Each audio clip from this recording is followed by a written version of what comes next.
Hello नमस्कार दोस्तों, स्वागत है आप सभी का एक बार फिर से मेरे YouTube channel mission MP TET में। दोस्तों मैं सुनील अहिरवार मेरे यूट्यूब चैनल में आप सभी का बहुत बहुत स्वागत करता हूं। दोस्तों आज मैं आप लोगों के लिए ईवीएस के परीक्षा में बार बार पूछे जाने वाले प्रश्न, कुछ इम्पोर्टेंट क्वेश्चन लेके आया हूं, तो वीडियो के अंत तक बने रहिए। और आइए चलते हैं क्वेश्चन पर। तो आइए चलते हैं आज का पहला क्वेश्चन। आज का पहला क्वेश्चन है हमारा, आमतौर पर इस्तेमाल किए जाने वाला पानी कीटाणुनाशक है। आमतौर पर इस्तेमाल किए जाने वाला पानी कीटाणुनाशक है। ऑप्शन ए है फिटकरी, बी है फ्लोरीन, सी है क्लोरीन, डी है ऑक्सीजन। तो दोस्तों फर्स्ट का जो हमारा करेक्ट आंसर होगा ऑप्शन नंबर सी हो जाएगा। क्लोरीन जो है आमतौर पर इस्तेमाल किए जाने वाला कीटाणुनाशक है। क्लोरीन सी यहाँ पर करेक्ट आंसर हो जाएगा आपका। आइए चलते हैं नेक्स्ट क्वेश्चन पर। क्वेश्चन नंबर 2 है, किस महाद्वीप की जनसंख्या सबसे अधिक है? किस महाद्वीप की जनसंख्या सबसे अधिक है? ऑप्शन ए है यूरोप, बी है अफ्रीका, सी है एशिया और डी है उत्तरी अमेरिका। तो सेकंड का जो आपका करेक्ट आंसर होगा ऑप्शन नंबर सी हो जाएगा, एशिया। एशिया महाद्वीप की जनसंख्या सबसे अधिक है, तो सेकंड का सी हमारा करेक्ट आंसर। क्वेश्चन नंबर 3 है, अम्ल वर्षा का कारण है। अम्ल वर्षा का कारण है। ऑप्शन ए है SO2 plus NO2, option B है O3, ऑप्शन सी है CO, ऑप्शन डी है CO2। तो थर्ड का जो हमारा करेक्ट आंसर होगा ऑप्शन नंबर ए हो जाएगा, अम्ल वर्षा का कारण है SO2 NO2। तो ए यहाँ पर आपका करेक्ट आंसर।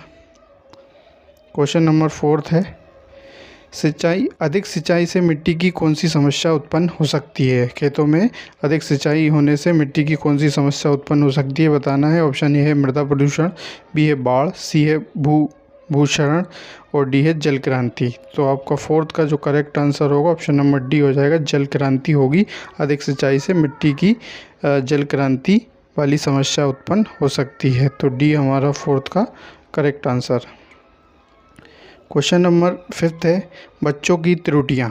बच्चों की त्रुटियां बताना है। ऑप्शन ए है दर्शाती हैं कि बच्चे कितने लापरवाह हैं, बी है उन्हें बार बार अभ्यास करने के लिए कहकर तुरंत ठीक करना चाहिए, सी है सीखने का एक हिस्सा है और उनकी सोच में एक अंतर्दृष्टि देती है, ऑप्शन डी है शिक्षण अधिगम क्रिया में महत्वहीन है। तो फिफ्थ का जो हमारा करेक्ट आंसर जाएगा ऑप्शन नंबर सी हो जाएगा, बच्चों की त्रुटियां जो है सीखने का एक हिस्सा है, उनकी सोच में एक अंतर्दृष्टि देती हैं। तो फिफ्थ का हमारा C correct answer.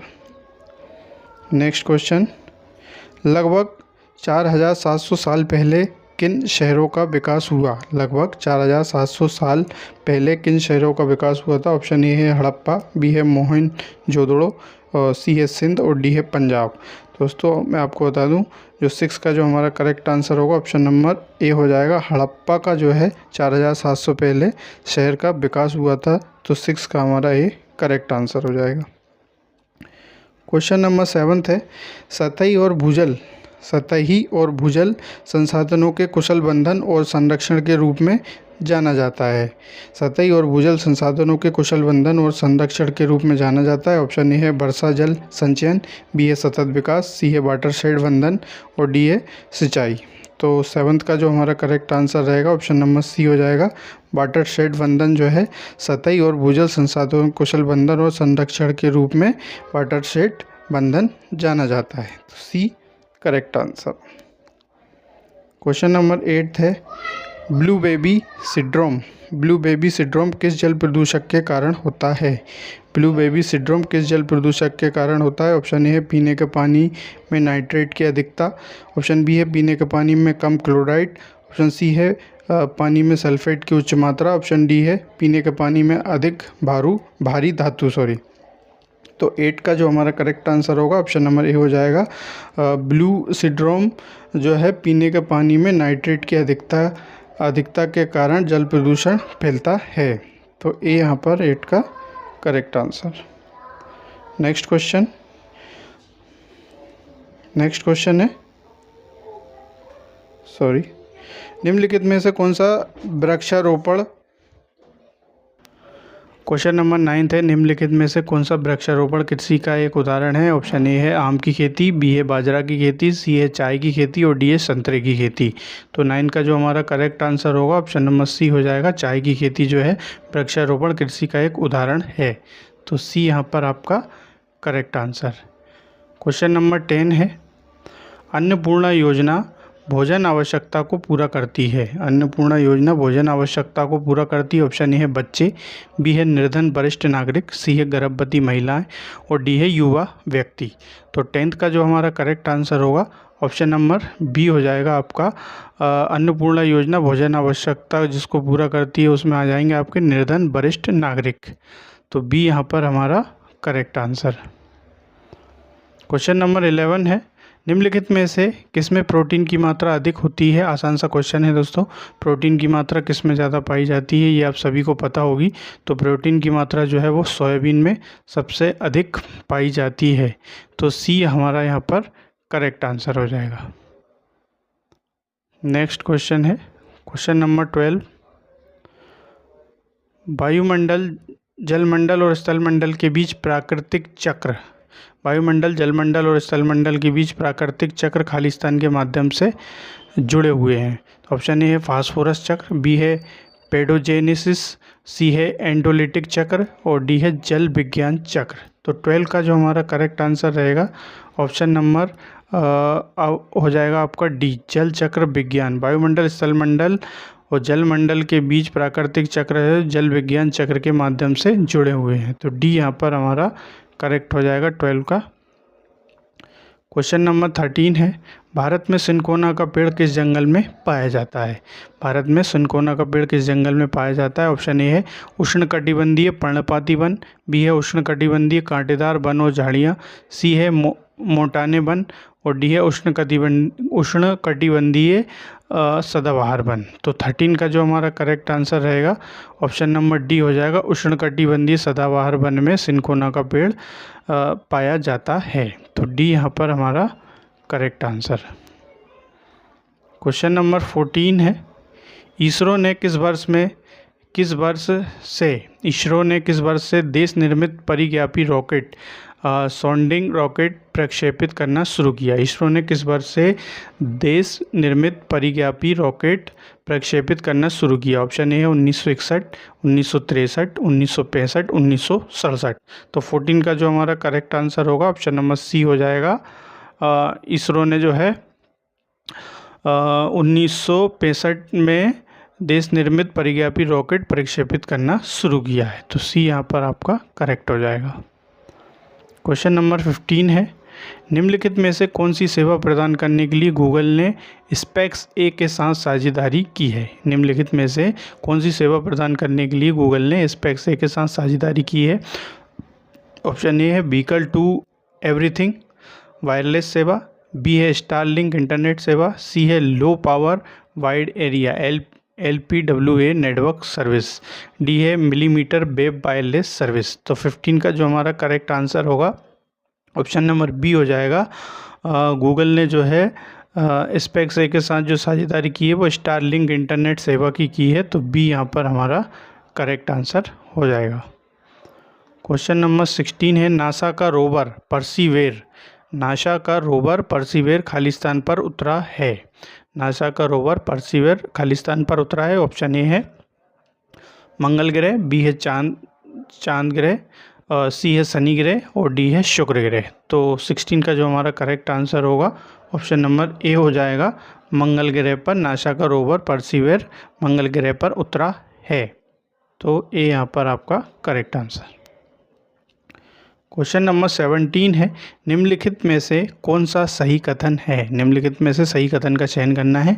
Option A है बुध सौरमंडल का सबसे गर्म ग्रह है। ऑप्शन बी है बुध पृथ्वी के चंद्रमा से थोड़ा बड़ा है और सी है सौरमंडल के सभी ग्रहों में बुध का दूसरा सबसे छोटा वर्ष है और डी है बुध का घना वायुमंडल है। तो 17 का जो हमारा करेक्ट आंसर होगा ऑप्शन नंबर बी हो जाएगा। बुध पृथ्वी के चंद्रमा से थोड़ा बड़ा है, ये कथन सही है। तो बी यहाँ पर आपका करेक्ट आंसर हो जाएगा। क्वेश्चन नंबर 18 है, भारत में एडवांस सिस्टम लेबोरेटरी भारत में एडवांस सिस्टम लेबोरेटरी कहाँ स्थित है? ऑप्शन ए है कोलकाता, हैदराबाद, दिल्ली, ठाणे। तो 18 का जो हमारा करेक्ट आंसर होगा ऑप्शन नंबर बी हो जाएगा। हैदराबाद में जो है एडवांस सिस्टम लेबोरेटरी है। भारत के हैदराबाद में एडवांस सिस्टम लेबोरेटरी स्थित है। तो बी 18 का करेक्ट आंसर आपका। क्वेश्चन नंबर 19 है सॉरी, यदि बारीक कणों का अनुपात अपेक्षाकृत अधिक होता है तो मिट्टी कहलाती है। यदि बारीक कणों का अनुपात अपेक्षाकृत अधिक होता है तो मिट्टी कहलाती है। ऑप्शन ए बलुई मिट्टी, बी है मृणमय मिट्टी, सी है दोमटी मिट्टी और डी है रेगिस्तानी मिट्टी। तो 19 का जो आपका करेक्ट आंसर होगा ऑप्शन नंबर बी हो जाएगा, मृणमय मिट्टी। यदि बारीक कणों का अनुपात अपेक्षाकृत अधिक है तो वह मिट्टी मृणमय मिट्टी कहलाती है। तो बी यहाँ पर हमारा करेक्ट आंसर। क्वेश्चन नंबर 20 है, निम्नलिखित में से किस राज्य में कर्तन दहन प्रणाली कृषि को दीपा के नाम से जाना जाता है? निम्नलिखित में से किस राज्य में कर्तन दहन प्रणाली कृषि को दीपा के नाम से जाना जाता है? ऑप्शन ए है मेघालय, बी है छत्तीसगढ़, सी है नागालैंड और डी है आपका पश्चिम बंगाल। तो 20 का जो हमारा करेक्ट आंसर रहेगा ऑप्शन नंबर बी हो जाएगा। छत्तीसगढ़ में जो है छत्तीसगढ़ राज्य में कर्तन दहन प्रणाली कृषि को दीपा के नाम से जाना जाता है। तो B correct answer. Question number 21 है, ऑपरेशन फ्लड भारत में खालिस्तान के विकास से संबंधित था। ऑपरेशन फ्लड भारत में खालिस्तान के विकास से संबंधित था। ऑप्शन ए है दुग्ध उत्पादन, बी है सिंचाई, सी है मछली उत्पादन और डी है कपड़ा उत्पादन। तो 21 का जो हमारा करेक्ट आंसर होगा ऑप्शन नंबर ए हो जाएगा, मिल्क प्रोडक्शन या दुग्ध उत्पादन। ऑपरेशन फ्लड भारत में दुग्ध उत्पादन के विकास से संबंधित था। तो ए यहाँ पर करेक्ट आंसर। क्वेश्चन नंबर 22 है, काली मिट्टी किसमें समृद्ध नहीं होती है? काली मिट्टी जो है किसमें समृद्ध नहीं होती है बताना है। ऑप्शन ए है नींबू, बी है लोहा और सी है मैग्नीशिया और डी है नाइट्रोजन। तो 22 का जो आपको करेक्ट आंसर हो जाएगा ऑप्शन नंबर डी हो जाएगा, नाइट्रोजन में काली मिट्टी समृद्ध नहीं होती है। तो डी हमारा करेक्ट आंसर। क्वेश्चन नंबर 23 है, कौन सा खिलाड़ी एक अंतर्राष्ट्रीय टेस्ट पारी में सर्वोच्च व्यक्तिगत स्कोर का रिकॉर्ड बना रहा है? कौन सा खिलाड़ी एक अंतर्राष्ट्रीय टेस्ट पारी में सर्वोच्च व्यक्तिगत स्कोर का रिकॉर्ड बना रखा है? ऑप्शन ए है वीरेंद्र सहवाग, ऑप्शन बी है ब्रायन लारा, सी है मैथ्यू हेडन और डी है राहुल द्रविड़। तो दोस्तों मैं आपको बता दूं, एक टेस्ट मैच में जो सर्वाधिक रिकॉर्ड स्कोर का रिकॉर्ड बना रखा है वो है आपके ब्रायन लारा। ये वेस्ट इंडीज़ के खिलाड़ी हैं और इन्होंने एक टेस्ट मैच में 400 या 400 के लगभग रन बनाए थे। इस वजह से यह सबसे बड़ा अंतर्राष्ट्रीय टेस्ट पारी में स्कोर है। और इसके बाद जो आते हैं वो हो जाएंगे आपके वीरेंद्र सहवाग जो कि भारत के हैं और इन्होंने दो बार, एक बार 319 और एक बार 309, दो बार इतने रन बनाए हैं इन्होंने भी। बाकी मैथ्यू हेडन आपके ऑस्ट्रेलिया के हैं, इन्होंने इतने रन नहीं बनाए। राहुल द्रविड़ भी भारत के ही हैं। तो हमारा बी यहाँ पर करेक्ट आंसर हो जाएगा 23 का। आइए चलते हैं नेक्स्ट क्वेश्चन पर। क्वेश्चन नंबर 24 है, निम्नलिखित में से कौन सा भोपाल में स्थित है? निम्नलिखित में से कौन सा स्टेडियम भोपाल में स्थित है बताना है। ऑप्शन ए है तात्या टोपे स्टेडियम, बी है ईडन गार्डन, सी है रूप सिंह स्टेडियम और डी है अभय खेल प्रसाल। दोस्तों मैं बता दूं आपको, आसान सा क्वेश्चन है। भोपाल में जो स्टेडियम स्थित है वो आपका हो जाएगा तात्या टोपे स्टेडियम। ये यहाँ पर हमारा करेक्ट आंसर हो जाएगा। तात्या टोपे स्टेडियम जो है टीटी नगर भोपाल में स्थित है। तो ये यहाँ पर करेक्ट आंसर। क्वेश्चन नंबर 25 है, कौन सी गतिविधि व्यक्ति के समग्र विकास में मदद करती है? कौन सी गतिविधि है जो व्यक्ति के समग्र विकास में मदद करती है? ऑप्शन ए है पहेली, बी है परियोजना, सी है सर्वेक्षण और डी है फील्ड ट्रिप। तो मैं दोस्तों आपको बता दूं, वह गतिविधि हो जाएगी आपकी पहली गतिविधि जो है व्यक्ति के समग्र विकास में मदद करती है। तो ये यहाँ पर हमारा 25 का करेक्ट आंसर हो जाएगा। क्वेश्चन नंबर 26 है, क्वेश्चन नंबर 26 है, निम्नलिखित कथनों पर विचार करें। निम्नलिखित कथनों पर विचार करना है। पहला कथन है तैयार करना मुश्किल। दूसरा कथन है द्वितीय उच्च योग शिक्षकों की आवश्यकता है। द्वितीय उच्च योग शिक्षकों की आवश्यकता है, ऊपर उल्लेखित कथन है। ऑप्शन ए है परियोजना विधि की सीमा, दूसरा है अध्ययन सामग्री की सीमा, सी है स्रोत आवेदन की सीमा और डी है अतिरिक्त गतिविधियों की सीमा। तो दोस्तों आपको बता दूं, जो 26 का जो हमारा करेक्ट आंसर होगा ऑप्शन नंबर ए हो जाएगा, परियोजना गतिविधि की सीमा। ये यहाँ पर आपका करेक्ट आंसर 26 का। क्वेश्चन नंबर 27 है, निम्नलिखित में से किसे कठोर कोयले हार्ड कोल के रूप में भी जाना जाता है। निम्नलिखित में से किसे कठोर कोयले हार्ड कोल के रूप में भी जाना जाता है। ऑप्शन ए है एथ्रेसाइट, बी है पीट, सी है लिग्नाइट और डी है बिटुमिनस। तो 27 का जो हमारा करेक्ट आंसर होगा ऑप्शन नंबर ए हो जाएगा, एथ्रेसाइट को जो है कठोर कोयले हार्ड कोल के रूप में भी जाना जाता है। तो ए यहाँ पर आपका करेक्ट आंसर। नेक्स्ट क्वेश्चन है, निम्नलिखित में से कौन से संसाधन प्रकृति में असीमित मात्रा में मौजूद हैं। निम्नलिखित में से कौन से संसाधन हैं जो प्रकृति में असीमित मात्रा में मौजूद हैं। ऑप्शन ए है पानी, बी है हवा, सी है वन और डी है वन्यजीव। दोस्तों आपको बता दूं, जो असीमित मात्रा में जो उपलब्ध है प्रकृति में वो हो जाएगी आपकी हवा। तो 28 का जो हमारा करेक्ट आंसर होगा option number B correct answer हो जाएगा। नेक्स्ट क्वेश्चन है, निम्नलिखित में से कौन एक जैव अनिम्नकरणीय नॉन बायोडिग्रेडेबल उत्पाद है। निम्नलिखित में से कौन एक जैव अनिम्नकरणीय नॉन बायोडिग्रेडेबल उत्पाद है। ऑप्शन ए है ऊन, बी है पेपर, सी है कपास, डी है एल्यूमिनियम।